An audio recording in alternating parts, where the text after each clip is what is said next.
Est-ce que tu as déjà jugé une personne juste en la regardant? Un inconnu dans le métro, au travail, dans la rue?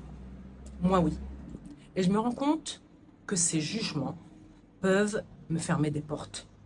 Et peut-être même m'empêcher de rencontrer des personnes intéressantes. Et c'est de ça dont je veux te parler aujourd'hui. Des préjugés et de ce qui peuvent nous faire rater. C'est quoi un préjugé? Eh bien, c'est un jugement qu'on porte sans même connaître la personne. C'est une idée toute faite. Par exemple, cette personne porte un tatouage, donc c'est une personne qui est marginale. Cette personne porte un voile, donc elle est fermée. Des préjugés, on en a tous, et souvent inconsciemment. Pourquoi est-ce qu'on a des préjugés? Notre cerveau, il aime aller vite. Il trie, il classe, il anticipe. C'est un mécanisme de survie qui remonte à très loin. Remontons à la préhistoire. À cette époque-là, un animal inconnu, un groupe étranger, représentait un danger potentiel. Tout ce qui était différent était considéré comme une menace. Notre cerveau a donc fait un raccourci: différent égale danger.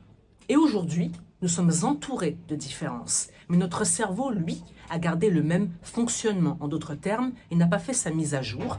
Et nous avons donc des préjugés sur tout et sur tout le monde. Résultat, on évite ce qu'on ne comprend pas. On évite ce qui est différent. Et ça a un coût. Parce qu'en fait, on reste dans notre zone de confort. On reste avec les gens qui nous ressemblent. Personnellement, à une époque, quand je voyais une personne qui avait le visage fermé, qui ne souriait pas, j'avais l'impression que cette personne était froide, distante. Et lorsque j'allais vers elle, lorsque je parlais avec elle, je me rendais compte que c'était juste soit de la timidité ou de la réserve. Et que cette personne était en réalité chaleureuse, drôle. Ça m'a permis de prendre conscience que parfois, il faut dépasser les apparences. Il faut aller voir sous la surface. Comment dépasser nos préjugés? Déjà en les reconnaissant. Se dire, ok, peut-être que là j'ai jugé trop vite. Et ensuite, aller vers l'autre. Poser des questions. S'ouvrir. Écouter. On a tous des biais, mais on a le choix de ne pas céder à ces biais. Alors voilà, peut-être que derrière ce voisin silencieux, derrière cette personne qui a un look étrange, il y a une richesse que tu ne soupçonnes pas.